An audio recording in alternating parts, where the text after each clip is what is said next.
Olá, turma, tudo bem com vocês? Vamos lá então, iniciando mais um dos nossos conteúdos, né? E esse conteúdo seria então Maslow Desconhecido, uma revisão dos seus principais trabalhos sobre a motivação. Então vamos lá. O que iremos ver, né? Então, nesse artigo realizou-se uma revisão da obra de Abraham Maslow com o objetivo de identificar a trajetória e as principais modificações e aplicações desenvolvidas por esse autor em sua teoria da motivação humana. Constatou-se que, ao contrário da concepção mecanicista e reducionista feita por muitos comentaristas ou críticos da obra, né, de Maslow, Maslow desenvolveu uma proposta teórica com base multidisciplinar, fundamentada em muitas estratégias de pesquisa e que foi sendo reformulada ao longo da sua obra. E a gente vai ver também que a proposta desse artigo ela foi para um cunho da administração. Então a gente vê muito mais a teoria da motivação sendo usada na organizacional, né? Ele sustentou durante toda a sua vida a teoria da preponderância das necessidades, mas ele relativizou suas propostas originais com a noção da gratificação parcial e com a aceitação das possíveis diferenças culturais. Maslow propôs um duplo mecanismo para as motivações, distinguindo a dinâmica das motivações por deficiência da motivação para o crescimento em uma fase posterior de seus trabalhos. Ao contrário do que possa parecer, o autor norte-americano via com reservas a aplicação de sua teoria ao mundo do trabalho e não entendia a motivação dos trabalhadores como suficiente para o sucesso nas organizações. Ele defendia que as pessoas poderiam querer realizar-se em outros espaços sociais e não apenas no trabalho. Nesse estudo, faz-se uma análise crítica das propostas e contribuições de Maslow ao estudo, então, da motivação para o trabalho, né? E aí a questão norteadora é por que precisamos de motivação, né?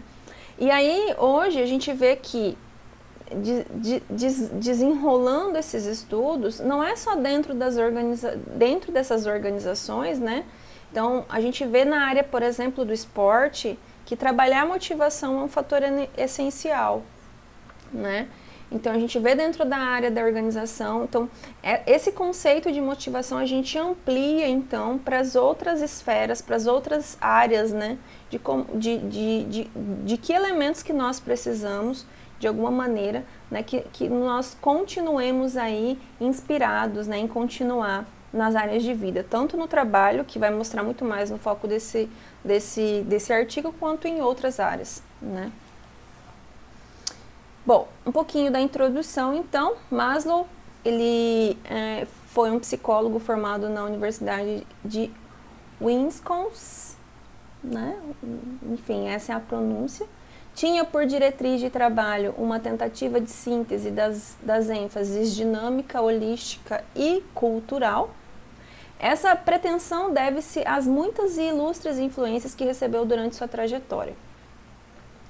Ele estudou Gestalt, né, psicanálise, antropologia. Então, para a gente estar, de alguma maneira, entendendo, quando fala da ênfase dinâmica, né, quando a gente fala da ênfase holística, né, da cultural. Então, esses três locais aqui, Gestalt, psicanálise e antropologia, é a referência da ênfase dinâmica, holística e cultural, né? De onde ele, de alguma maneira, apreendeu tudo isso, né? Essas influências. Diferentemente do que se pensa, seus estudos sobre motivação humana tinham em vista o desenvolvimento de uma teoria que pudesse servir de base para a compreensão do homem inserido na sociedade e não se aplica facilmente quando reduzida ao aspecto de vida laboral. Então, o texto ele traz é essa ampliação desse conceito e não só na vida do trabalho. A visão de ciência e de homem segundo Maslow. Então, Maslow criticou então, a análise do homem quando se acha reduzida a apenas a uma de suas dimensões, como organismo ou inconsciente, o comportamento ou dos seus papéis sociais, né? Que a gente está falando aqui de uma linha mais organicista, né? De uma linha mais psicanalítica, de uma linha mais analista do comportamento e de uma linha mais social, né? Ele denomina esse tipo de análise como um termo atomismo metodológico, né? Quando a gente foca somente em uma dimensão. E aí ele opõe-se ao método de pesquisa e análise que denomina então de holístico dinâmico, né? E esse ponto de vista holístico e dinâmico pode ser entendido a partir do contraponto que o autor fez entre as características de seu método e dos métodos que critica, como consta no quadro a seguir. Essa posição metodológica fica mais clara quando se lê a descrição de Maslow, que ele fez, então, dos procedimentos de uma pesquisa sobre autoestima relacionada ao entendimento da personalidade, né? Então, vejamos aqui, né, a comparação de Maslow feita em relação aos métodos de pesquisa, né? Então, a gente tem os métodos holísticos, né, e os métodos empíricos aqui. Então, os holísticos dinâmicos seriam holístico, funcional, dinâmico, proposital, né?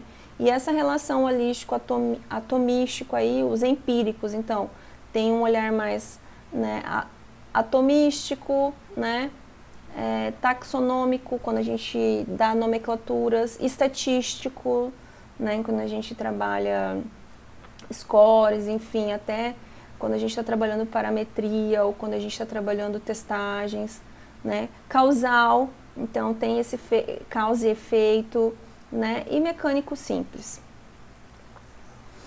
A visão, então, continuando ainda na visão de ciência e de homem, segundo Maslow, portanto, antes de qualquer questão que fosse feita especificamente a um sujeito, foram feitas explorações sobre as relações do sujeito com sua família, o tipo de subcultura em que se vive, seu estilo geral de ajustamento aos principais problemas de sua vida, o estilo geral de seus ideais, suas frustrações e seus conflitos. Esse procedimento continuava até que o escritor sentia que ele compreendia o sujeito tão bem quanto possível, quanto as técnicas simples que estavam sendo utilizadas.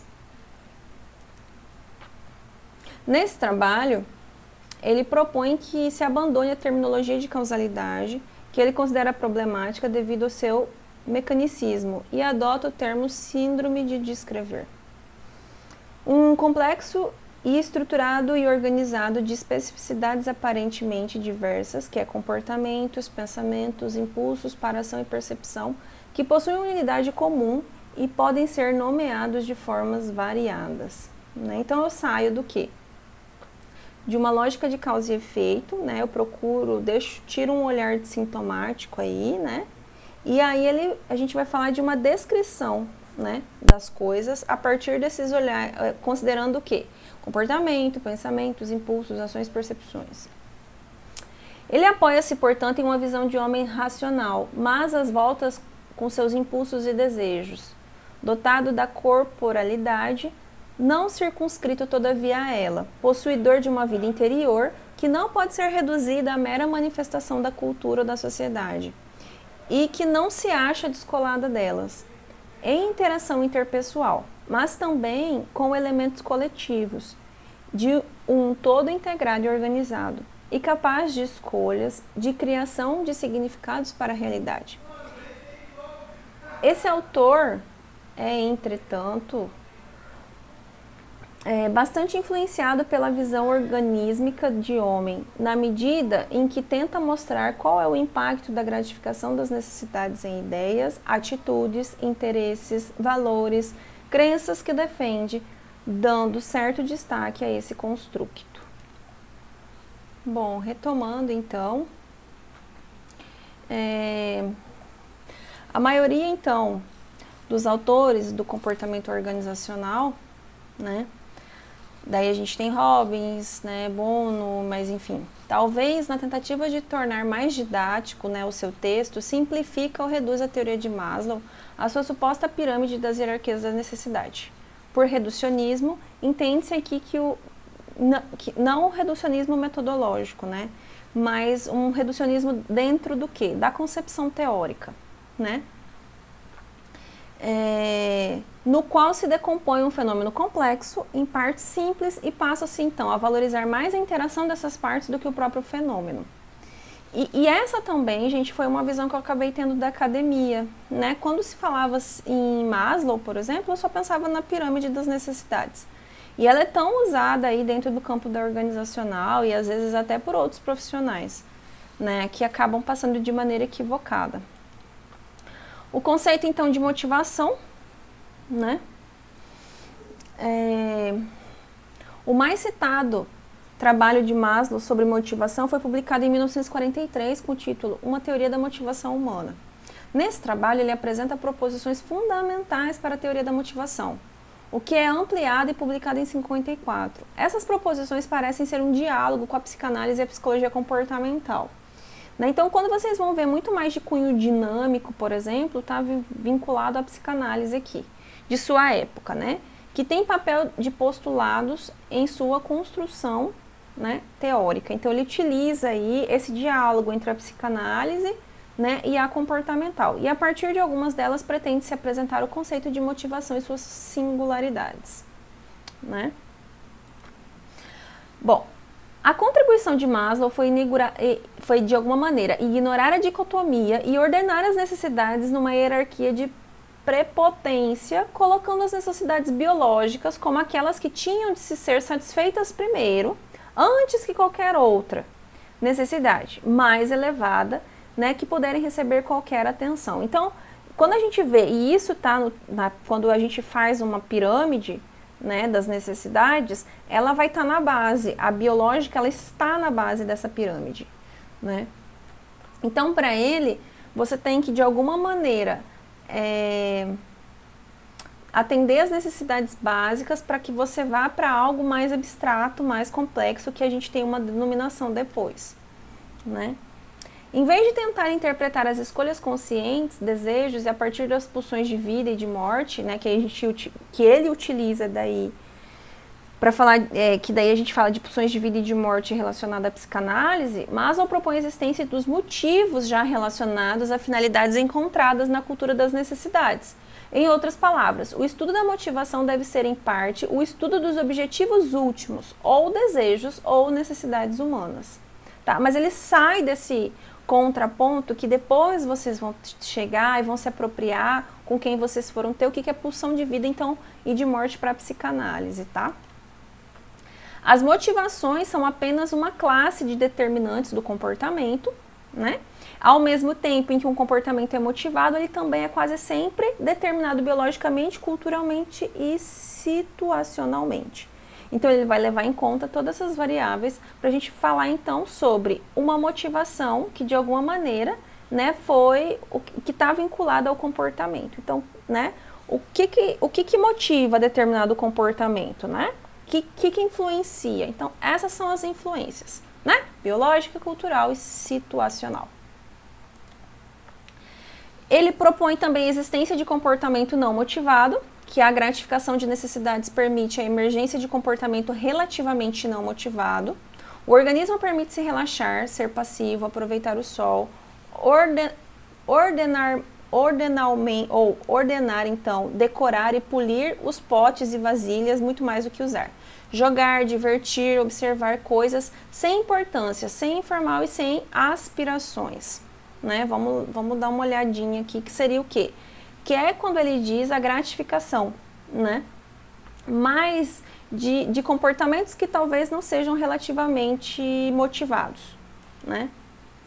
Dessa forma, a arte, quando puramente expressiva, seria um exemplo do comportamento não motivado. Então, vê-se, portanto, que a motivação em Maslow está claramente associada à existência de um propósito, uma finalidade, um objetivo. E que esse propósito incomoda, motiva a pessoa até que esse motivo seja atingido, né? Uma necessidade é, portanto, algo do mundo interno das pessoas, cuja privação a mobiliza e cuja gratificação, mesmo que parcial, possibilita a emergência de uma nova necessidade, né? Então, de maneira geral, ele vai estar colocando esse conceito de privação para que a gente vá em busca. Então, esse é um elemento que motiva, né? Além da gratificação, que são todos esses elementos um pouco mais abstratos que ele traz aqui, né? Contemplativos, enfim, que também vão estar atrelados a esse tipo de atingir algo, né? A classificação dos motivos. Então, aqui ele classifica como, né? Bom, a gente então teria as necessidades fisiológicas, que compreendem os impulsos acrescidos da dinâmica da homeostase e da ideia de apetite, que introduz a escolha de alimentos pela pessoa, ou tema então de fome. Homeostase mesmo é regulação, tá? É quando a gente consegue, de alguma maneira, algo que está em desequilíbrio, a gente traz e organiza, né, o corpo, ou enfim. Mas é bem fisiológico mesmo, essa noção de homeostase fisiológica, né? Necessidade de segurança, que Maslow entende em ser classificada, né, que seria de uma forma ainda grosseira, né, por necessidade de segurança depreende-se a inexistência de ameaças percebidas no ambiente. Maslow cita os trabalhos experimentais realizados com crianças para ilustrar seu conceito e trabalhos clínicos com neuróticos obsessivos compulsivos que procuram organizar o mundo de forma a evitar suas ameaças inesperadas, com lesionados cerebrais que evitam tudo que lhe é estranho e não familiar.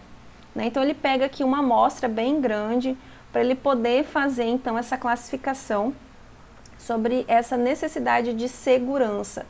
Mas aí a gente percebe que são de várias ordens, né? Porque daí ele está utilizando os experimentos realizados com criança, né? Com neuróticos obsessivos compulsivos, e a gente ainda tem pessoas com lesão cerebral, né? Enfim. Necessidade de autorrealização, compreendem a ideia defendida por muitos autores de que as pessoas têm um potencial interno que necessita se tornar ato, né? Então se sentir realizado. Então até aqui a gente viu a necessidade de... Deixa eu voltar aqui, peraí. A necessidade fisiológica, né? Então a gente regulando o que é fisiológico, o que o corpo demanda, né? Eu estou bem, estou alimentado, ok, né? Cuidei do meu corpo, tá? Tudo bem. Depois, necessidade de segurança, né? Eu me sinto seguro, o ambiente me fornece segurança, né? Independente do estágio de vida, independente, eu tô trazendo isso para uma dimensão além. Então, independente de um transtorno, independente de uma estrutura, todos nós buscamos pontos de segurança quando a gente vai voltar para a teoria do apego, que já é uma outra vertente que não tem nada a ver com essa, mas que nos dá a ideia de que na vida nós procuramos pontos de segurança. Né? Nós precisamos nos sentir seguros no ambiente que nós vivemos, nós estabelecemos uma relação de alguma maneira com alguém baseado na confiança, né? As relações que eu estabeleço, elas precisam me dar isso para mim, me envolver e aí introduzir outras coisas que são importantes, como às vezes confidência, como vínculo, né? Um afeto, enfim, tudo isso dentro do campo das relações. A necessidade de pertença e amor, entendidas como um compartilhamento de afeto com as pessoas e um círculo de amizade e intimidade. Embora a sexualidade possa fazer parte desse contexto de intimidade, o conceito de amor não se reduz a de sexo. O comportamento sexual é multideterminado e pode ser enfocado numa ótica das necessidades fisiológicas. Né? Necessidade de estima. Compreendem, então, a imagem que a pessoa tem de si, né, o self, então, autoestima e autorrespeito, e o desejo de obter estima dos outros. Maslow divide, então, essas necessidades em dois conjuntos. O primeiro, então, ele situa o desejo da realização, adequação, maestria e competência, que possibilita a confiança com relação ao mundo. E aí vocês vão ver que isso aqui que ele está trazendo, embora tenha um mix de uma série de coisas já, depois que eu saio da fisiológica, uma coisa vai estar atrelada à outra, né? Mas a gente percebe muito que nessa questão do self, por exemplo, que ele coloca como necessidade de estima, quando eu olho para mim, né, e o que eu espero do outro dentro das relações, que é respeito, ele também está vinculado à questão de segurança, né, confiança com relação ao mundo, interdependência, né, liberdade. No segundo conjunto, ele situa a busca pela reputação ou prestígio, né. status, dominância, reconhecimento, atenção, importância ou a apreciação. E aí tem ao contrário disso, né? Quando a gente tem uma ordem de sofrimento, quando a gente se sente desprestigiado, quando a gente não se sente reconhecido, quando as pessoas nos ignoram, quando a gente tem uma depreciação, quando nós não nos sentimos importantes, né? Então aqui está vinculado ao self, né? É esse senso, às vezes, de competência, né? A maneira com qual eu me vejo aí nas áreas de vida, dentro das relações. E aí eu vou tentar fazer esse paralelo, tá? Entre o que o texto traz do que ele põe dentro, assim, de uma linguagem, e aí eu vou fazendo essa tradução para vocês, para ficar mais tranquilinho. Necessidade, então, de autorrealização, né, ou autoatualização, que compreendem a ideia que é defendida por muitos autores, como Jung, de que as pessoas têm um potencial interno que necessita tornar-se ato, né, um protagonismo, e a gente lidar com as possibilidades mesmo do sujeito, né, de eu sentir que eu posso, de eu sentir que é possível, né, e aí isso está totalmente atrelado à maneira também com qual eu me vejo, senso de competência, a partir do momento que eu me realizo, que eu estou vendo que eu estou conseguindo as coisas, isso vai alterando a maneira com qual eu me vejo. Desejos de saber e de entender, que Maslow considera menos conhecidos, porque não possuem aplicações clínicas. A principal base do conjunto de categorias desenvolvidos por ele. Entretanto, ele considera como necessidades e sujeitas à gratificação, né, como as demais. Então, vocês percebem que tem esse link, né, da gratificação em todos eles, né? Elas são postuladas por Maslow como um desejo de entender, de sistematizar, de organizar, de analisar, de procurar por relações e significados, de construir um sistema de valores. E a gente vê isso aonde? Através da cultura, dentro das instituições, né? Que a gente entra dentro de um sistema organizado e também a gente quer se apropriar. E o que isso tem de significado no mundo das relações, né? Isso está vinculado à aprendizagem. Necessidades estéticas, né? Que Maslow entende como os impulsos, a beleza, a simetria e possivelmente a simplicidade, a inteireza e a ordem. Ele afirma que observou essa necessidade em crianças saudáveis, mas que se encontram indícios delas em todas as culturas, né, e em todas as idades, né, a questão estética, né, e aí a gente vai entender áreas de conhecimento, por exemplo, e quando a gente vai para uma linha mais de matemática, né? Quando a gente trabalha com as áreas do conhecimento da matemática, por exemplo, da biologia, que eu já fiz um tempo, a noção de simetria, quando a gente estuda matemática, é fundamental. Quando a gente entende, por exemplo, que o nosso mundo é construído por o que a gente estuda lá na escola, de formas geométricas, né? Quando a gente olha e tudo tem... né, tudo está dentro de uma forma e como que eu vejo a simetria, porque dentro de uma concepção biológica nós temos uma simetria, né, que é como se nós fôssemos, o nosso lado era para ser igual ao outro, né, a gente se divide para que nós sejamos constituídos aí dentro de uma noção mais embriológica, né. Então também tudo isso que ele viu tem noção com outras áreas do conhecimento, sabe? E não sai do nada, porque nós somos parte disso, né? Mas, enfim, ele afirma que observou essas necessidades, então, e aí é óbvio que a gente vai perceber isso em outras culturas de maneira diferente, né? Essa, por exemplo, essa inteireza, ou a gente pode olhar também em sociedades que, como que a gente vai ter esse olhar dessa simetria ou essa forma de se organizar, né? E eu não sei se tem essa ordem, mas um sentido de circular quando a gente vai para outras culturas como etnias e a gente vê como que eles se organizam, o porquê que é tudo circular, né?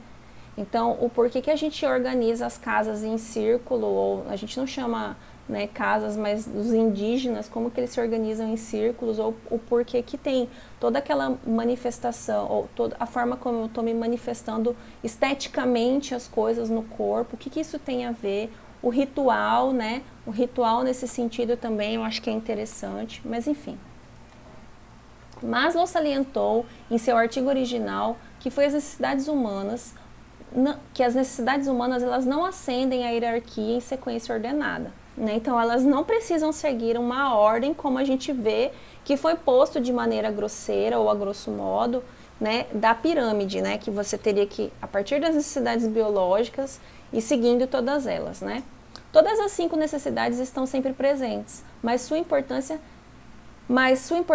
relativa gradativamente varia de um nível baixo para um nível alto, conforme nosso padrão de vida que se eleva.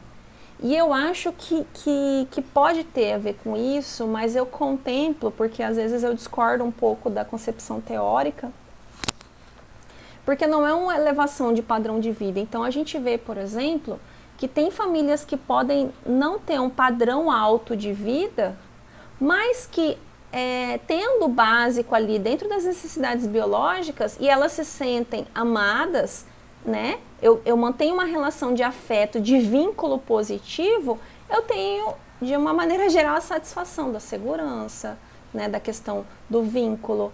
Isso interfere no self, a maneira com qual eu me vejo, a maneira com qual eu falo, né? De mim, então, a maneira com qual eu digo quem eu sou, isso também vai afetar a maneira com qual eu me sinto capaz, né? A estética, a beleza, como eu me vejo, quanto que isso vai repercutir ou não.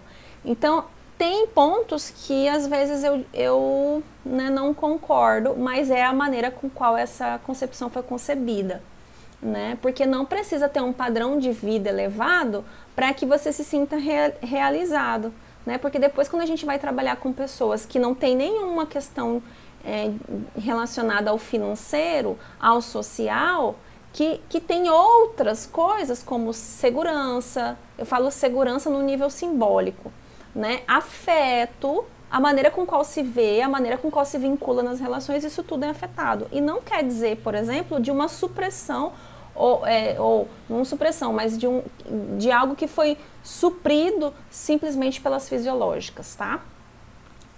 Ao pesar a respeito da motivação humana, é importante reconhecer que os seres humanos estão sempre sentindo necessidades de vários tipos. Perfeito, né?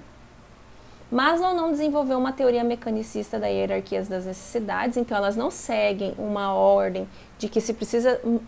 a ideia é, eu não preciso ter uma necessidade satisfeita para que eu possa ter a outra, né? Então, elas são dinâmicas, né? Elas, de maneira geral, uma está atrelada à outra.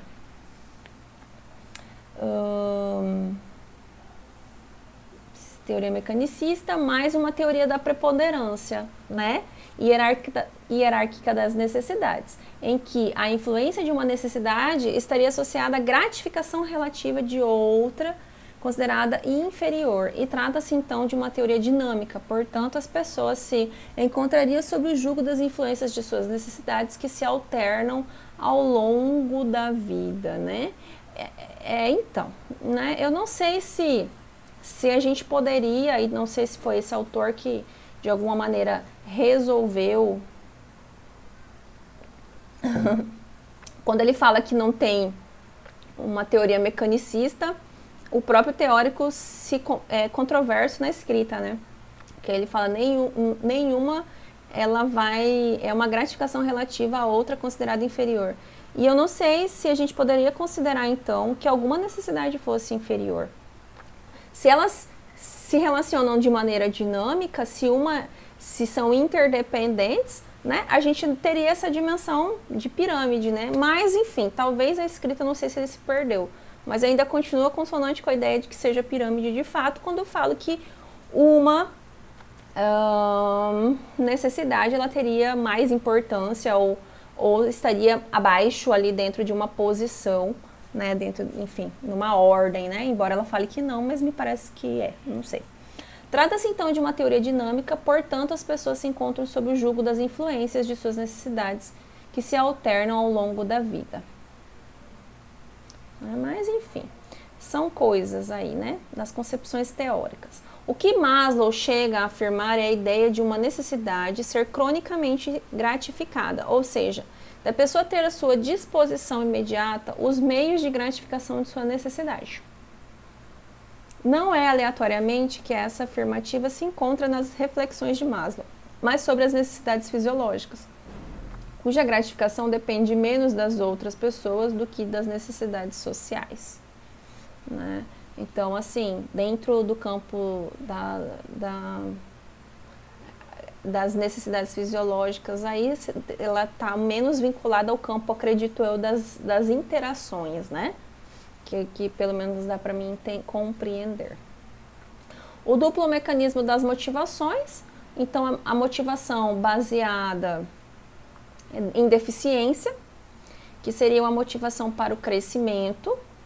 Então a gente tem duas, né? A baseada em deficiência e para o crescimento.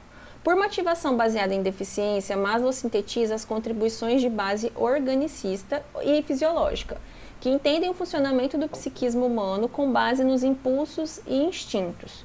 E ele dá aquela pegada assim um pouco mais psicanalítica que, gente, não vou entrar nesse mérito porque de fato não é minha área de compreensão, né? Tanto que às vezes, enfim, para mim fica até difícil quando ele introduz alguns conceitos aqui, aí ele utiliza, por exemplo, de comportamento para poder explicar.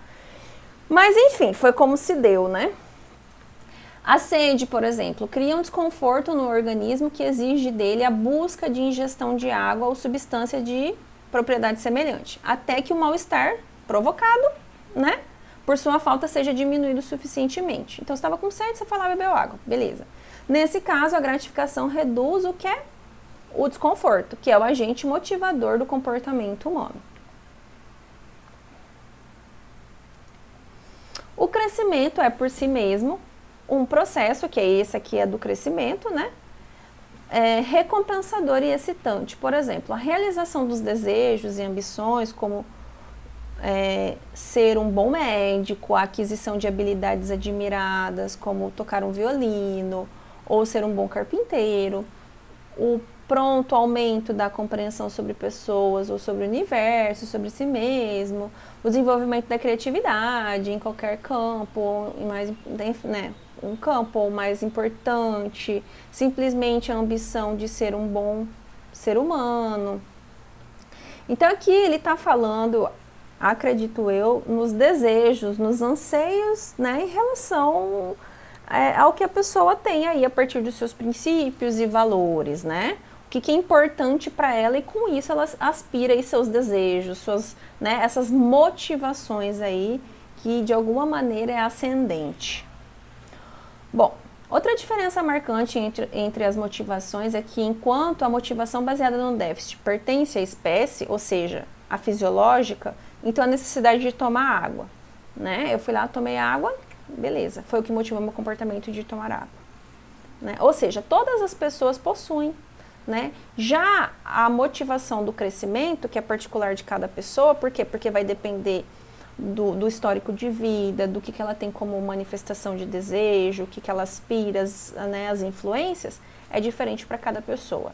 Então, de maneira geral, a motivação da deficiência, que ele coloca aqui a grosso modo, então, né, que seria mais dentro de uma linha fisiológica, de como a gente funciona, né, dentro desse viés fisiológico aí, através da gratificação. Então, a motivação é motivada pela gratificação, que reduz um desconforto, né? Então, eu tô com sono, eu vou lá e descanso. Reduzi o meu desconforto, eu tô pronto no outro dia para continuar a vida. Então, isso todo mundo sente, né? Já a motivação para o crescimento, essa vai depender do quê? De cada um, né? O conceito, então, de meta-necessidades, né? Os valores S e as meta-necessidades. O conceito de meta-necessidades tem por ideia, né, ou por base a ideia de que as pessoas que vivem em condições de gratificação de suas necessidades básicas têm em vista uma preocupação com o que o Maslow denomina de valores S. Então, eu estou com sede, eu vou lá e bebo. Eu estou com fome, eu vou lá e como. A resposta do comportamento fisiológico é a gratificação, né? E aí a gente vai ver então com essa gratificação, né, dessas necessidades básicas tem como em vista então a preocupação com que Maslow tinha de valores S, né? Vamos lá ver o que esses valores S, né? Verdade, beleza, justiça, perfeição, integração, unificação e tendência em direção a uma unidade, algo coeso, ordem, a beleza é verdadeira. Então a gente está falando da questão estética de novo, que são questões que ele trouxe anteriormente, né? Quando a gente estava lá dentro de de uma dos nossos elementos de motivação, né? Uma das necessidades. Para Maslow, o trabalho autorrealizador é uma busca e um preenchimento do self, ao mesmo tempo em que se atinge um estado de perda de si mesmo. A identificação de uma pessoa com causas importantes ou trabalhos importantes amplia o self e a torna importante. O autor emprega o conceito psicanalítico e a introjeção para mostrar como o trabalho autorrealizador é assimilado à identidade ou ao self de cada pessoa. Aí eu apresento algumas discordâncias, porque eu prefiro a teoria da atividade para a gente falar dessa realização aí e de como eu atribuo o senso de competência ao que eu consigo me fazer no campo do trabalho. Porque aí o trabalho, eu não tenho só uma esfera, mas eu concebo como uma atividade nas áreas de vida, né? E aí sim se torna autorrealizador, por quê? Porque quando a gente utiliza outras teorias para dar conta, que eu gosto mais, eu entendo todo o processo, então eu me vejo, né, eu me vejo no que eu faço. Quando a gente pensa na teoria da motivação voltada para o trabalho dentro da indústria, qual que foi a grande pegada e crítica nesse sentido? Porque quando ele utiliza a motivação no trabalho, as pessoas que acabavam, essa teoria ela entrou quando a gente já estava dentro de um contexto de fábrica, dentro de um contexto capital. Então, quando a gente pensa dentro de como a gente vai, depois vocês vão ter aí organizacional e quais são as concepções teóricas que vão interferir nesse sentido. Então, quando eu estou olhando lá para uma fábrica, a gente já vai saber que o trabalho ele foi compartimentado, né? Ele foi seccionado, assim como o ensino foi seccionado, enfim, uma série de coisas sofreu aí essa divisão, né? E a gente só consegue ver por partes. A gente não consegue ver o todo, né? Mas, enfim, como é que esse trabalhador, fico pensando eu aqui, né, dentro de um chão de fábrica, vendo que ele faz só uma parte do trabalho relacionado a um produto. Então, vamos, por exemplo, pensar num carro, né? A gente hoje tem, para montar um carro, tem por área ou por célula lá, cada um que faz, e eu não entendo muito nisso, na área de montagem. Mas imaginem vocês, né? Eu tenho uma área que vai, por exemplo, arrumar as portas, outra área que vai arrumar não sei o que, o motor, até uma hora que monta tudo isso. Um trabalhador, ele não acompanhou todo o processo. Esse processo, ele foi separado, né? Mas, no final, só um trabalhador daquele, como fala, daquele segmento, não, mas do que era por área, só ele vai ver esse carro montado inteiro. Entretanto, ou por exemplo, só quem vai vender, né, vai ver o carro, só quem vai vender vê o carro pronto, mas foram várias pessoas que participaram desse processo. E eu fico pensando como ele se sente autorrealizado quando esse processo ele foi separado, né? E eu não me aproprio disso quando isso separa, mas são coisas interessantes para a gente pensar, porque ele diz aqui que, de maneira geral, só o fato de você estar trabalhando, isso já torna o quê? Algo que é autorrealizador. Então, ele está falando da atividade de trabalho, né? Mas aí eu fico pensando o quanto de coisa isso interfere quando eu estou num chão de fábrica e que eu tenho todos esses trabalhadores e que eu tenho pessoas que ganham pouco para isso, que tem horas de trabalho seguidas, né? Enfim, tem pouco tempo de descanso, ou às vezes que precisam trabalhar em vários turnos, né? O quanto que isso impacta também. E aí, será que esse trabalho é autorrealizador por si só? Não sei, fico pensando eu. Mas são coisas para a gente pensar quando a gente trabalha dentro do quê? Né, com a saúde do trabalhador. Porque não é à toa que a gente vai ter depois, tem a teoria da motivação dentro do trabalho, por quê? Porque foi um lugar com alto índice de adoecimento. Quando a gente vai pegar os primeiros textos, quando a gente tem a introdução aí do Capital, e a gente tem, né, a organização de fábricas, seja de carro, seja automobilística, seja de tecido, seja de roupa, de ter roupa, de vestuário, de produção de qualquer coisa, a gente sabe que trabalhavam-se então pessoas em vários estágios de vida no início, criança, adultos, idosos, homens e mulheres, né?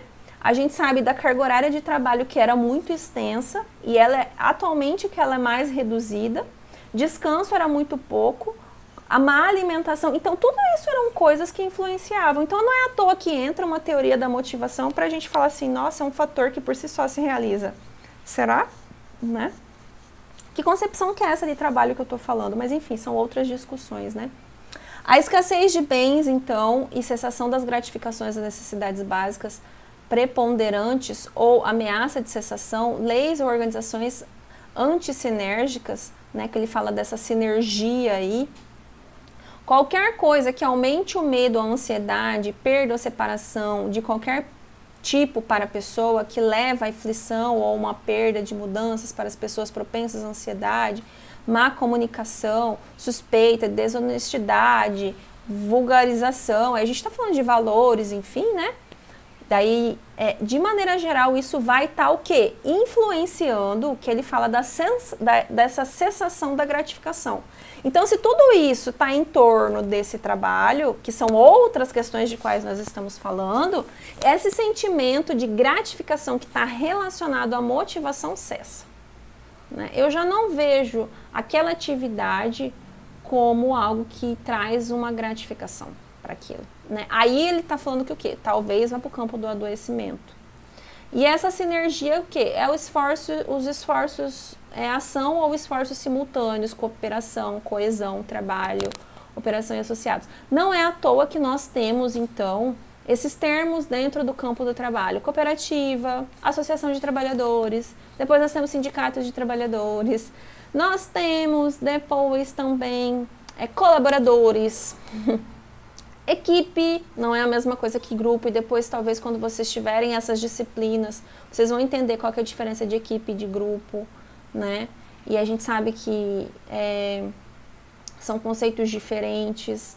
Então, assim, de maneira geral, a equipe ela tem que ter um pensamento coeso, ela tem que estar unida pelo um objetivo único em função do que se propõe a fazer, dos objetivos, né, no campo do trabalho.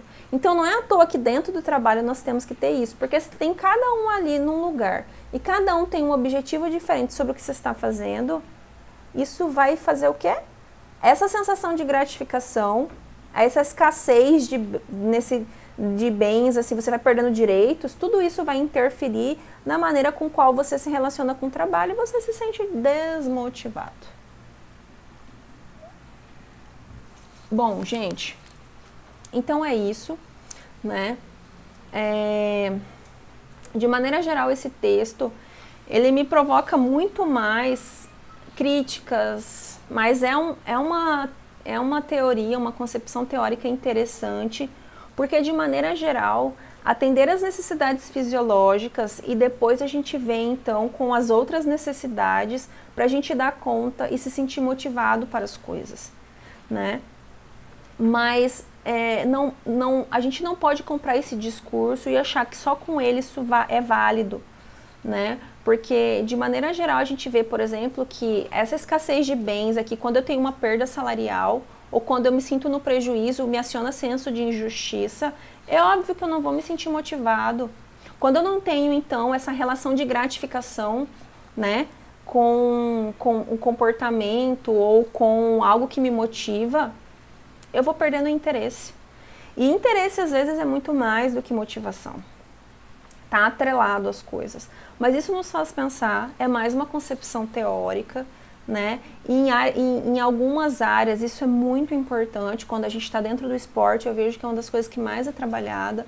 no campo do trabalho, isso é muito trabalhado. Isso só não pode ser um jargão, né? Para que às vezes eu tenho trabalhadores que estão perdendo seus direitos, e mesmo assim eu tenho que vender discurso dentro da minha área de que ele tem que se sentir totalmente motivado. Eu vou lá, faço um curso e falo, mas gente, vocês perderam isso, mas olha o que resta ainda de legal, né?